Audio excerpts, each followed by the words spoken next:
அனைத்து அன்பு உள்ளங்களுக்கும் என் இதயப்பூர்வமான வணக்கங்கள்.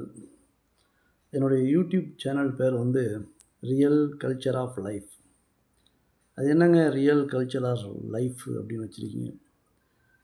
இதுக்கு என்ன அர்த்தம்? இது என்ன செய்ய போகிறீங்க அப்படின்னாக்கா, நம்மளுடைய வாழ்க்கையில் நமக்கு நிகழ்ந்த நிகழ்வுகள், நம்முடைய அனுபவங்கள், நம்ம சந்தித்த நபர்கள், அவர்கள்ட்டேருந்து நம்ம பெற்ற பாடங்கள், நமக்கு ஏற்பட்ட அனுபவங்கள், இதையெல்லாம் நமக்கு யார்ட்டயாவது சொல்லணும். அப்படி சொல்லும்போது பார்த்தீங்கன்னா, அவங்களுக்கு ஒருத்தர் ஒரு முடியாத கண்டிஷன்ல இருக்காரு, சூழ்நிலையில இருக்காரு அப்படின்னா, அவருக்கு வந்து இத ஒரு சில விஷயங்கள பார்க்கும்போது, "ஓ! இவருக்கு இப்படி நடந்திருக்குது. இத நம்ம மாத்தி நடந்துக்கணும்." அப்படிங்கிற ஒரு விழிப்புணர்வு கண்டிப்பா ஏற்படும். அதுதான் ரியல் கல்ச்சர் ஆஃப் லைஃப் அப்படிங்கிற இந்த சேனல் யூடியூப் சேனலினுடைய நோக்கம். நம்ம இந்த உலகத்தில பிறந்தோம், வாழும் வரை ஏதாவது நம்ம பண்ணிக்கிட்டே இருக்கணும். இதுவரைக்கும் என்ன பண்ணிக்கிட்டு இருந்தோமோ, அத மக்களுக்கு சொல்லணும். ஸோ, அதுவும் நம்ம ஏதாவது ஒண்ணு செஞ்சுக்கிட்டு தான் இருக்கோம் அப்படிங்கிறது தான் அர்த்தம். So, real culture of life.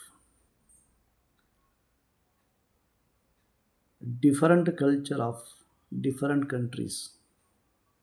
ஒவ்வொரு நாட்டுக்கும் ஒவ்வொரு கலாச்சாரம் இருக்கு. ஒவ்வொரு மதங்கள் இருக்குது.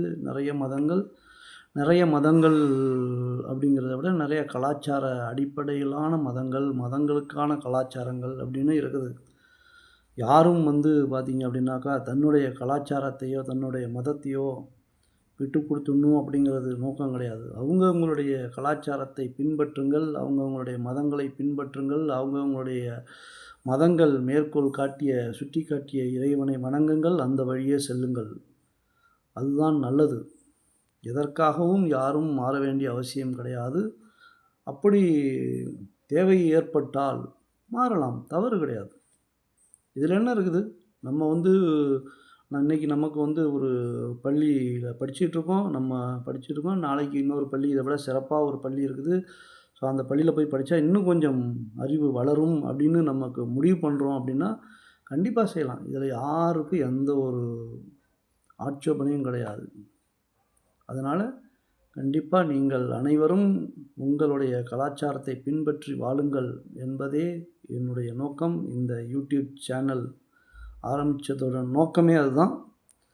அதனால நீங்க எல்லாரும் அவங்கவங்கள் கலாச்சாரத்தை பின்பற்றுங்கள். அவரவர்களுடைய மதங்களை பின்பற்றுங்கள்.